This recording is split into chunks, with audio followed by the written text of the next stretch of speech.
Radio Kipas dan Foto Angin.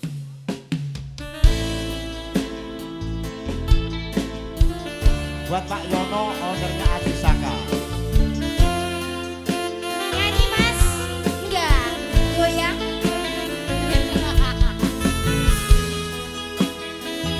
Buat Pak Yono ini. Oke.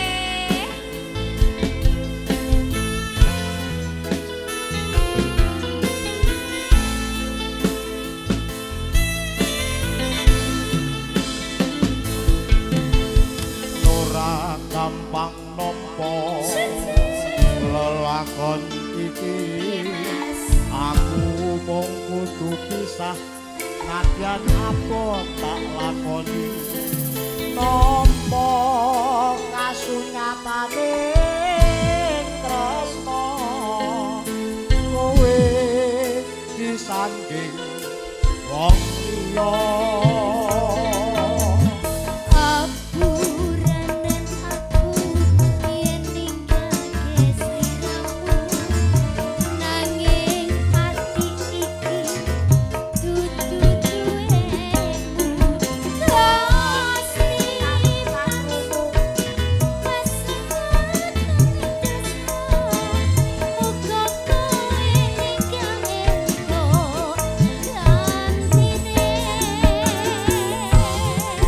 Muga sobat ketemu waktu yang pas.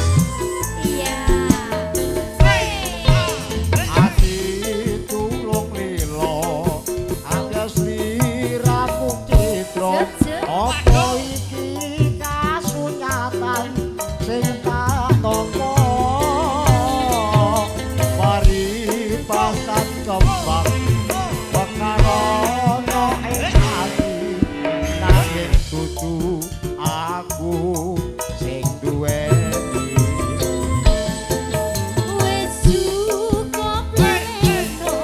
Ati poloro. Harga rasa tresno ra bisa dipaksa.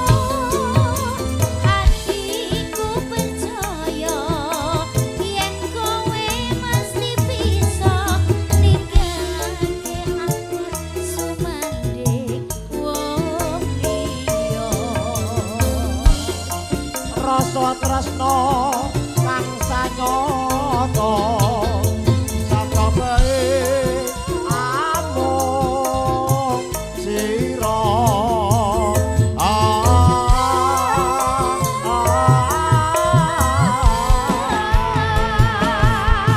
Yo.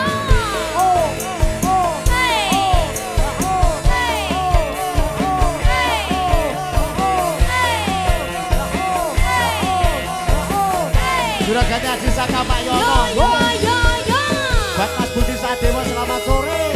Sore Mas. Gogoy. Semonggo. Yo. Masukin. Ora gampang nampa lelakon iki, aku mung coba ikhlas nadyan aku tak lakoni nampa kasunyatane tresno kowe disanding wong liya. Apuranan aku yen ninggalke sliramu. Nanging atiku wis dudu duweku. Kastinan sangkreng apa payuranmu. Muga kowe enggal entuk gantiku. Goyang deh. Ati durung lilo, merpati ramu citra. Apa iki kasunyatan sing tak tampa? Bebasane kembang mekar ana ing ati, nanging dudu aku sing duweni. Tembok kuku, Wis tembok kuku. cukup leno. Ireng. tresno ra bisa dipaksa. Atiku percaya yen kowe mesti bisa ninggalake aku sumanding wong liya.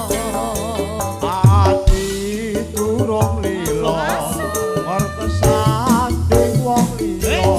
Apa iki kasunyatan sing tak tampa?